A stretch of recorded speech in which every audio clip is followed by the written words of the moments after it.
Rio de Janeiro. For teachers in the seaside megacity, Rio de Janeiro's surge in violence has meant making a life-or-death judgment call with unnerving frequency, deciding whether to cancel classes because of nearby shootouts.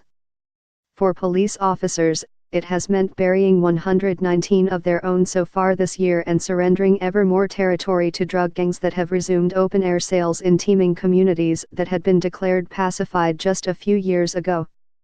Many ordinary residents of this city of about 6.5 million start the day scanning mobile apps that track live reports of gunfire before planning their commutes. A little more than a year since Rio de Janeiro hosted a largely successful Summer Olympics, Brazil's showcase city is plagued by a rise in lawlessness reminiscent of its darkest periods in the 1980s and 1990s.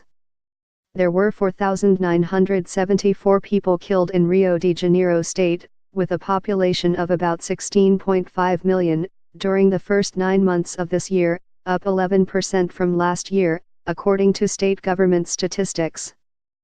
The rise in violent crime here is part of a nationwide trend that experts say has been exacerbated by Brazil's economic recession, by corruption that has hollowed out government coffers, and by fierce competition among drug trafficking organizations.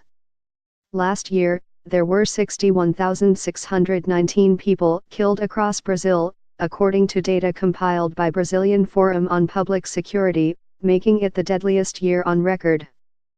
Facing a budget deficit and increasingly well-armed and organized drug cartels, officials in Rio de Janeiro have turned to the federal government for a bailout and to the military for backup. The situation is one of complete vulnerability, said Antonio Carlos Costa, the head of Rio de Paz, an organization that supports victims of violence. The weapons used by the traffickers are weapons of war.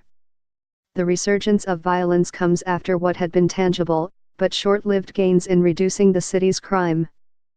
In 2008, when Brazil was preparing to host the 2014 World Cup, and was bidding for the 2016 Olympics, government officials launched an ambitious plan to secure the city's favelas, a patchwork of unplanned hillside communities that had long been neglected by the government.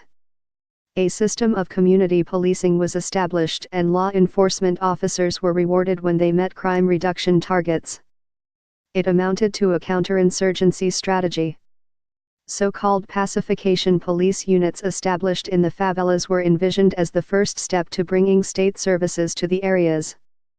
A steady police presence was supposed to root out the organized crime networks that had become the de facto authority in the favelas, and then the plan called for gradually expanding access to decent sanitation, health care, and education to the historically marginalized communities. For a few years, the plan appeared to get traction. From a peak of 65 violent deaths per 100,000 Rio de Janeiro state residents in 1994, the rate dropped to 29 in 2012. A $10.7 billion investment in infrastructure before the 2016 Games brought hope that the Olympics would serve as a catalyst to reduce inequality in a city where exorbitant wealth and destitution had long coexisted in stark contrast. The main reason that didn't happen can be summed up in one word, according to Monica de Ball, an expert on Brazil at the Peterson Institute for International Economics: corruption.